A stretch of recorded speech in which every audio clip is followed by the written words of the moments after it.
What's up guys, Nito here and welcome back. Today I am playing a new build and this is an Incinerate Pathfinder. So Incinerate is this skill right here. It basically ignites everything and even lights the ground on fire. And it's a channeled skill, which normally means that you are very slow while using it, while channeling. And the entire reason I went Pathfinder on this build is so that we could take this node, Running Assault, which gives you less movement speed penalty while using a skill. And then we can stack that with the mobility support for even less movement speed penalty. And this allows us to move around quite a bit while fully channeling. And the reason you want to fully channel for this skill is because it has 8 stages. So if you look up in the top left, there is a little icon up here that says 8 while I'm channeling. And once it's at max stages, each stage it does like 40% more damage. And then at max stages, it starts lighting the ground on fire and also shredding enemy fire res by applying exposure. So that's kind of why we want to be able to be very mobile while using it, so that we can just kind of like hold it down fully and just walk through the entire map while never letting go of it, basically, or very rarely. And so I'll just do the rest of this map, kind of show you how it looks, how it feels, and then explain the build afterwards. This is I believe, a tier 13 map. Character's level 82 currently.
I find it especially satisfying to light these giant spiders on fire.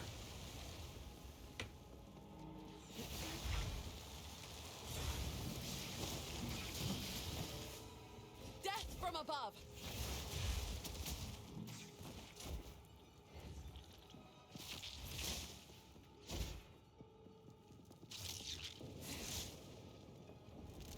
Okay, we have a boss here. So I use ball lightning like this so that I can do lightning warp, and then that's going to create shocked ground. And if you look at the boss, see he has a 62% shock on it. And then I use Rain of Arrows to apply Wither, and I'll explain that in a sec after I kill this boss. But as you can see, it does pretty solid DPS. Boss goes down pretty quickly. And yeah, so the reason we use Wither is because we're using the Blackflame ring here, which says enemies ignited by you take chaos damage instead of fire damage from Ignite. And notice that there's a 50% increased magnitude of Ignite modifier on this ring, which is quite a lot. So that's a good, just on its own, it's a good damage ring. But then causing enemies to take chaos damage allows you to use the Wither debuff.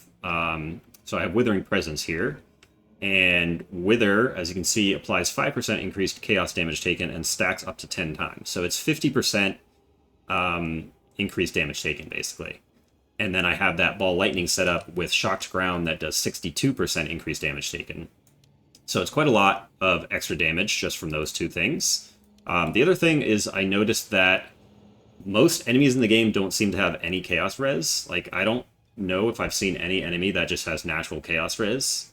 Maybe there's some like rare modifiers that give it, I'm not entirely sure, but it seems like there's a lot more enemies with natural fire resistance than there are with natural chaos resistance. So just by converting the ignite damage to chaos, it's much easier to deal with a lot of enemies. I'm also using Rain of Arrows with Withering Touch support here, and this is like, I have a bow in my weapon swap setup, and it's a cultist bow, which because it has like base chaos damage instead of physical damage.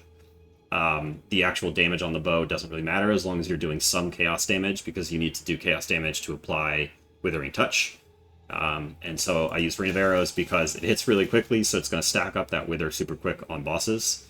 Otherwise, you would have to wait, what is it, like 1.73 seconds per stack of Wither, so it would take like, you know, for 10 stacks, that's like, yeah, 17 seconds or whatever to fully stack up. So it's just like a way to really quickly get your Wither stacks to full. And then as long as you're continually applying, like reapplying Wither with Withering Presence, they're never going to fall off. So that's kind of like that plus this Lightning Warp setup. And I have like Persistence for more shocked ground duration, and then Overcharge for increased magnitude of shocks with that setup. It's really nice, like offhand setup for bossing. The other cool thing we do with the offhand is I have Wind Dancer on. So Wind Dancer actually requires a martial weapon to use, so I can't use it normally with, see, it's disabled if I pull out my wand. But then as long as I have it in my offhand or in my weapon swap, I can still get stacks of it.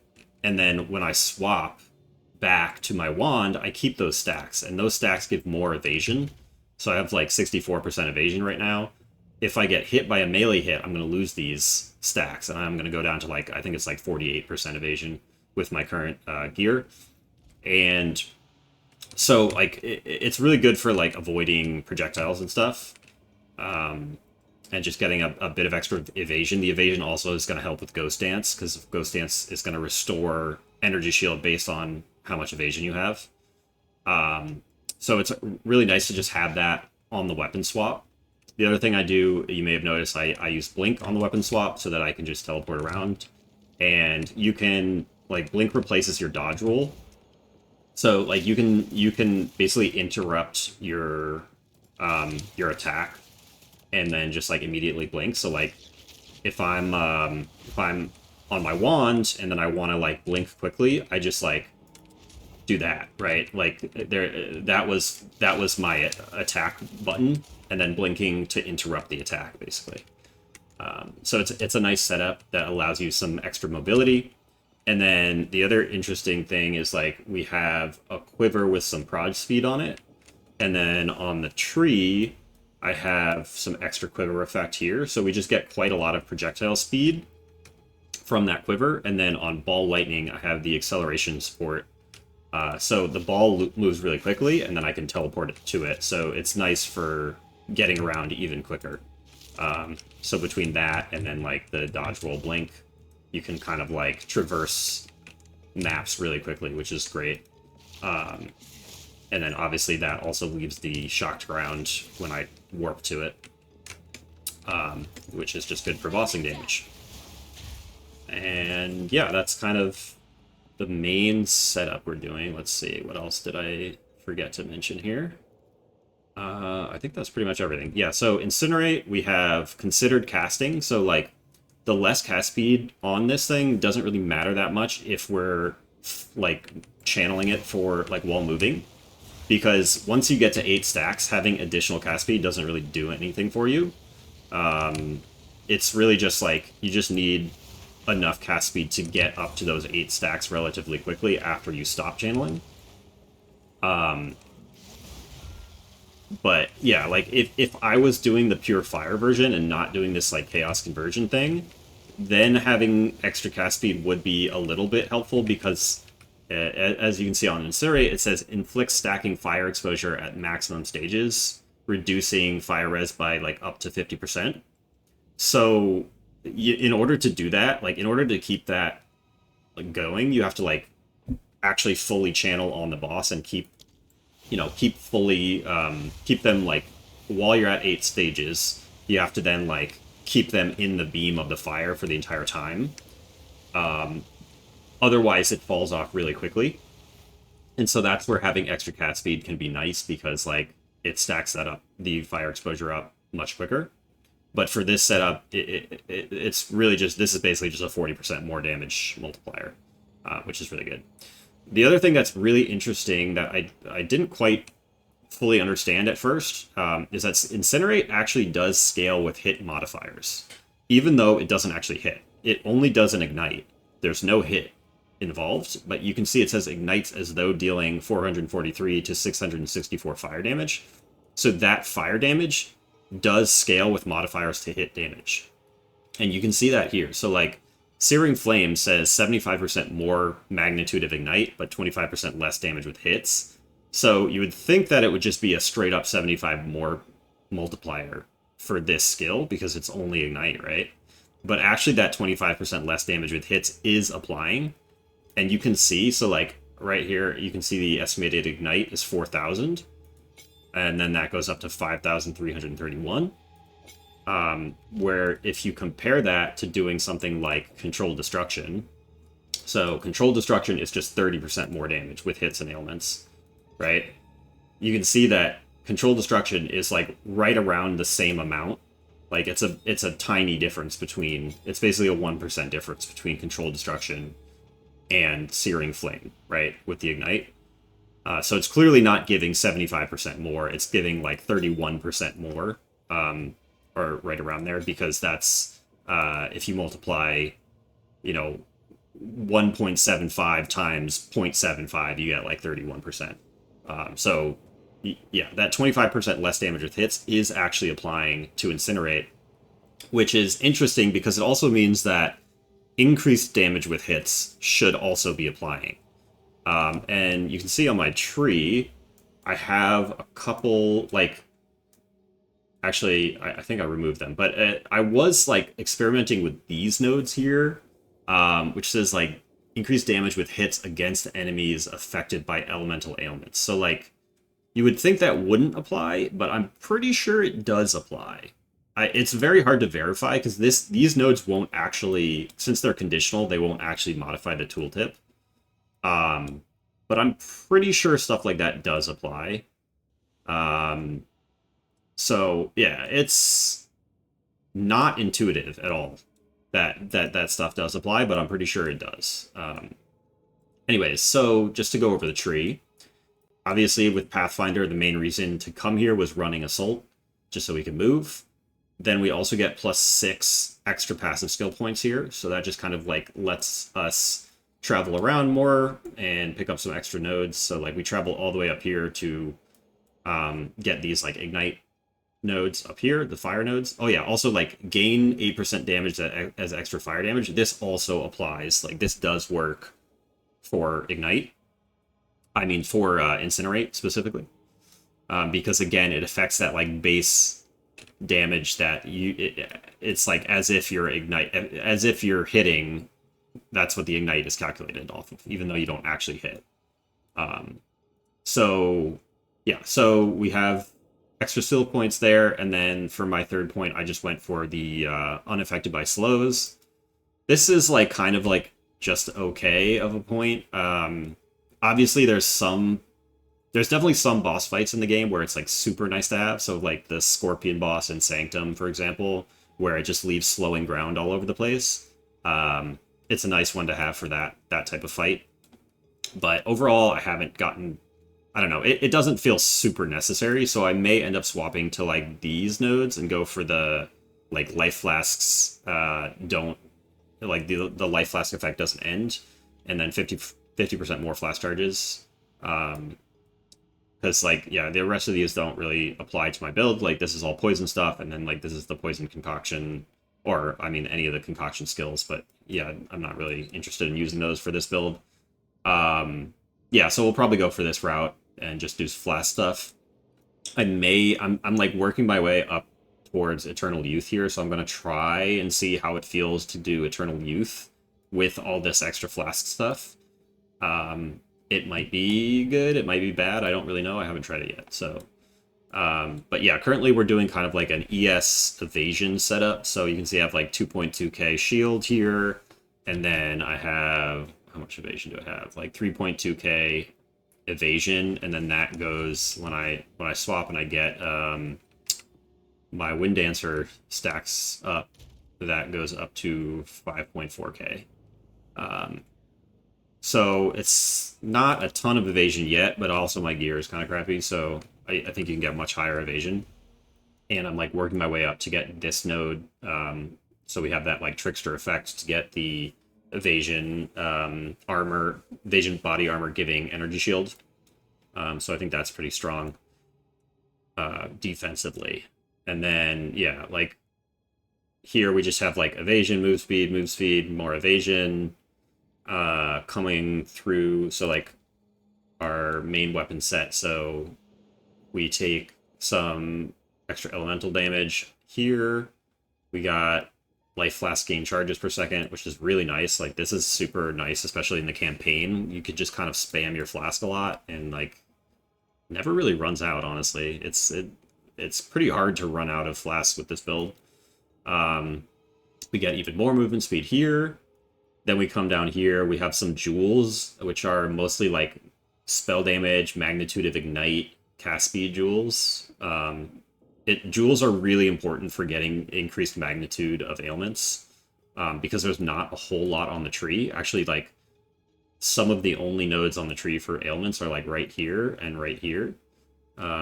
So ignite magnitude from this stuff and ignite duration, and then we get faster damaging ailments here.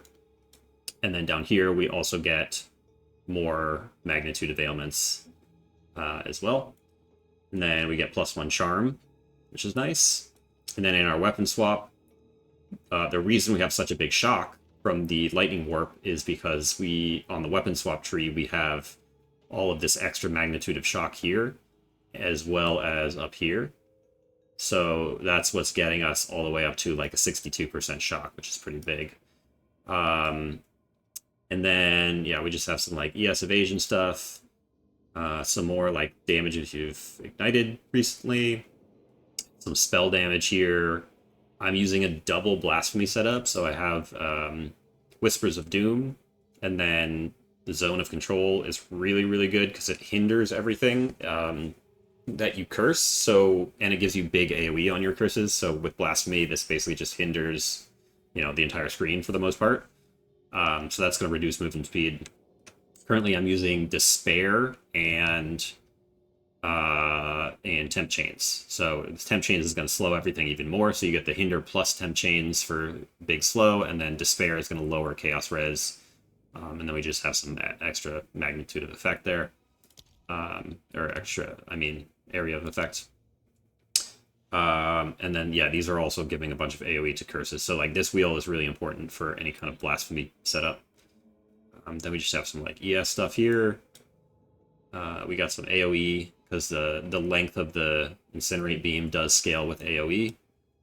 And then we come all the way up here, and we get this, like, extra fire damage and fire res, and then just some more magnitude of ignite, and then faster ignites right there. And that's kind of the tree currently.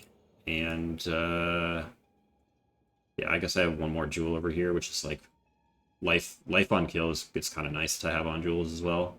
And then, like, obviously magnitude of ignite, cast speed, faster recharge, and all that stuff. So, yeah, that's pretty much what the tree looks like. Gear-wise, this is my wand currently, so it's like a +5 wand with some spell damage, and then some gained as extra fire damage. So, I think +5 is the highest you can get on a wand, and then you can get +2 on a focus. So this is my focus currently. It's just like, increased fire damage, +2 to all spells, and then some ES and some cold res and stuff. And yeah, so we have like this ring, the Blackflame ring is obviously super important. for the build, and then my other ring is just like, you know, res, life, cast speed, that kind of thing. Helmet is nothing special. It's just a bunch of res and some energy shields. Same with the body armor, except we have some spirit on there as well. This is probably the next thing I'm gonna upgrade, just because I want to get a much higher like evasion energy shield base. Because like this, I think our shield can go a lot higher than we currently have. Amulet, another +1 to all spell skills and some extra spirit and res and ES and all that stuff. And I'm anointing Immolation, which is 25% increased magnitude of ignites you inflict and 10 strength. Like that's way over here on the tree. There are some better anoints for this build on the tree, but they're just like ridiculously expensive. And yeah, like I think one of the best anoints would be Lasting Trauma, because it's 30% increased damage or increased magnitude of ailments, and then 20% increased duration of ailments, which is pretty good. I think 30% is the highest I've seen on the entire tree, and like the 5% reduced attack speed downside doesn't really affect us at all. So yeah, that would be a really good anoint. But it does cost, like, what does it cost? Suffering. Yeah, Suffering is like the second highest tier of Distilled Emotion, and it's, I don't know, it's like 150x or something like that. So yeah, I don't have the funding for that currently. I've put maybe like 1 divine into this build roughly, so like, I don't know, 70, 80 exalted. So nothing crazy really. What else? Gloves. I just crafted these myself. Just ES evasion, res, tiny bit of life. Belt, some life, extra charm slot. So we have 3 charm slots because we get +1 from over here as well. So I'm using like the stun one, the freeze one, and then the rarity one currently. And then boots are also pretty whatever. They're just like ES, move speed, rarity. Yeah, so that's pretty much what the gear looks like. Oh yeah, in the weapon swap. Is that not swapping? There we go. So like I did specifically buy bow and quiver that had a lot of accuracy on it, because like I'm not really invested in accuracy anywhere, and I only have, actually I do have a decent amount of dexterity currently, but some of that is just from gear. Like there's a bunch of dex on here that I don't really need. Yeah, like a bunch of dex on the gloves, I guess. But yeah, you don't really need that much dex. Because this is a low-level bow, and it's only requires 76 dex. But yeah, I wanted to get some accuracy just so that the rain of arrows would always like hit much more consistently. And then like I said, the prod speed on the bow is pretty important so that you can have the it affects the rain of arrows too, so that they fall quicker, but then you also get the really fast moving ball lightning that you can warp to, which is just kind of nice for traversal and stuff like that. None of the other mods on here really matter that much. I guess the 15% attack speed is like kind of okay. But yeah, that's pretty much it. That's the build. I've really been having a blast with this build. Probably my favorite build so far. I did mess around with a couple of like, so because this ring converts your damage into chaos damage, I wanted to see if it worked with like contagion to like spread the damage. I think it might. It's really hard to tell, honestly. It didn't like noticeably improve my clear all that much, because I was trying out like cast on ignite contagion, because Incinerate does proc cast on ignite, even though I don't have the gem in here, but it's weird because cast on ignite specifies that it that it only works from igniting hits, but Incinerate doesn't hit, but it ignites as if it had hit, and it does actually proc cast on ignite. It's weird. I don't know why GGG like did this weird wording of things when it comes to ignite. But it does work. But yeah, I ended up dropping it for a second Blasphemy Aura, Blasphemy Curse instead, just because it didn't feel worth it. I also tested the totem that attacks enemies that are affected by chaos damage over time, and that one just straight up does not work with the Blackflame Ring, even though they are technically taking chaos damage over time from the ailment. It might only work with like actual damage over time skills like Contagion or Energy or Essence Drain, instead of ailments, but I'm not entirely sure. But yeah, I was going to use the totem to apply Wither, but it just doesn't work, so that's why I switched to this bow setup with the Rain of Arrows. So anyways, yeah, that's the build. It's been a blast. So try it out. I think that like Pathfinder for any channeled skill is really nice. Just being able to move around while channeling just feels really good. So I can't wait for like things like Cyclone or whatever to be in the game, so that you can just go Pathfinder and have like zoomy Cyclone. So we'll see what that ends up looking like. But yeah, build's been going great. Definitely plan on pushing it further, so we'll see where it ends up. But having a lot of fun so far. So anyways, thank you for watching, and just shout out for my Discord if you want a place to come discuss PoE or PoE2 and do some theory crafting and plan some builds. Like, my Discord's a great place, so I'll leave a link to join the Discord in the comment section below. Anyways, thank you for watching. Have a good day. See you next time.